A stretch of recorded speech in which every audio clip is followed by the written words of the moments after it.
course, the Beatles shirt sets the whole tone. I want to ask you, who were your heroes besides the obvious? Growing up, who inspired you? Well, it's interesting, certainly the Beatles and the Stones and those bands that I was lucky enough to get to see because I was around them. But at this show to actually meet Billy J. Kramer and Denny Lane, which I had conversations with. Sure. I saw Denny Lane sing with the Moody Blues at the Murray Decay show back in the day. And to just tell him that, the look on his face was like, "You saw that?" And I was like, "Oh yeah." And the composite experiences of seeing people like Denny Lane, helped make me a record producer, a guitar player. The experience that I had with Dick Wagner and Mark Farner last night, being able to get up and play with two people that I played with decades ago, that influenced my guitar playing and my writing and my arranging and all of what I do was pretty overwhelming. I must be honest. That, when I got off stage, I kind of was very emotional about it because it was something very special to me. I would have paid to get up and play with my idols again. Sure. I mean, that's what you realize at events like this is how much we're all influenced and inspired by others, and whoever they were mentored by or inspired by, they've paid that forward to someone else, and of course you've influenced someone. And that's the greatest thing about music is the exchange, of feelings and emotions. And that's what's certainly evident here today, with all the great players, like you say. Now, tell us, kind of fast forward. I know you grew up in New York, and you came up in the scene playing with a few bands. Now, how did that lead to the evolution of you playing with the likes of the Meatloafs and the Kisses with Paul Stanley and everything? Well, like the Kiss situation, Village Voice was a publication in New York at the time, and they would run ads in there for artists looking for guitar players, bass players, drummers, singers, whatever it was.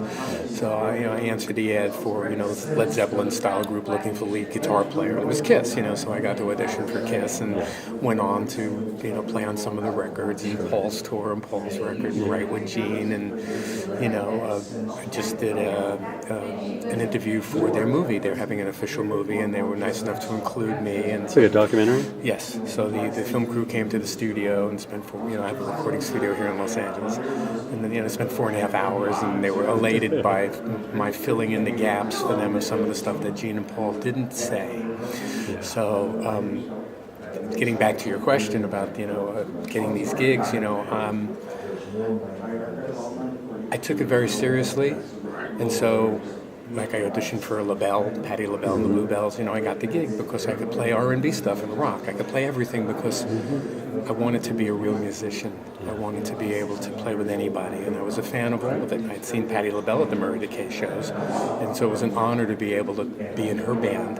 And I got a lot of gigs that way, and ultimately worked my way up to being recommended for gigs like the Meatloaf gig. The drummer was just like, well, Bob Kulick would be great, and I was able to get my brother Bruce involved in that, so we were both able to have that experience of a, shall we say, a rags to riches story. We started out, nobody knew who Meatloaf was, we were up there and people were like, get off, and then at the end of the story, he was the biggest thing in the world.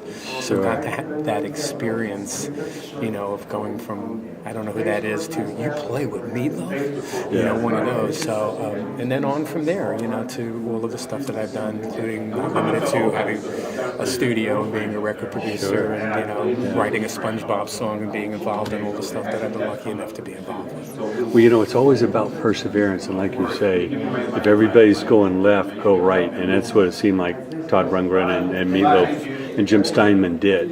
Who the hell was in their ballpark when they went out on that left field? Yeah. But like you say, it ended up selling 30 or 40 million or whatever it's up to now. Certainly the compositions that Jim Steinman wrote for that record, Bat Out of Hell, and 2 out of 3 Ain't Bad, and Paradise by the Dashboard Light, are just about as good as Beatles songs, if not as good. They're incredible compositions and dramatic songs to play live. I mean, when we did Bat Out of Hell, I would get goosebumps. It was totally, an amazing piece of music to be able to play. In fact, the official Sony re-release of Bat Out of Hell now features the instrumental that the band that I was in with my brother and I did, and then it segues right into us playing Bat Out of Hell, and then you get the rest of the record as it was remastered. and it's such an honor to be on that record now in that way.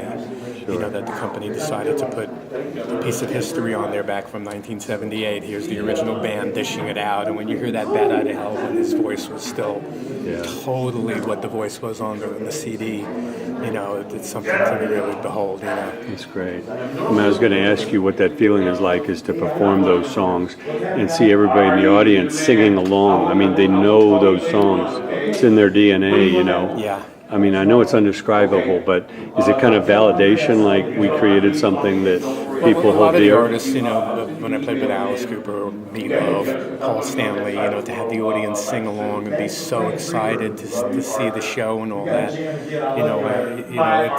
it's a bit overwhelming in that the idea of giving people a couple of hours worth of enjoyment away from their problems, you know, to entertain them with a show that is compelling, with music that they can, you know, actually, you know, relate to and that they know. I wouldn't trade that for anything, and there's no price tag anyone could ever put on something like that, you know, that experience. That's why I've gotten back into doing more live playing now, because being in the studio, there is no feedback, and you can fix all of the mistakes and all of that. It's a totally different situation than getting up and playing in front of people. There's Instant feedback. no and second the takes, notes there's no note, That's right. no So, net. you know, last year when I did the Dee Snider CD, and we actually able to get up and play in Vegas on Fremont Street in front of like 9,000 people. You know, my feet didn't touch the ground. I hadn't played in front of a crowd like that in so long, to be able to do that with my arrangements on some of the songs we did, and with somebody who I consider a superior talent. Dee Snider's an amazing singer. Turned me back on to the desire to get up and play in front of people, and I was so scared about that gig, but now, you know, like last night I was totally relaxed and just felt totally at peace with it, and just had fun, and was, you know, Mark played and, you know, Wagner played, and, you know, it was something really special. It was so great that you could share that with us. I'm glad you got so much out of it. What other advice would you give to that young band or artist, songwriter, producer, anyone coming up today?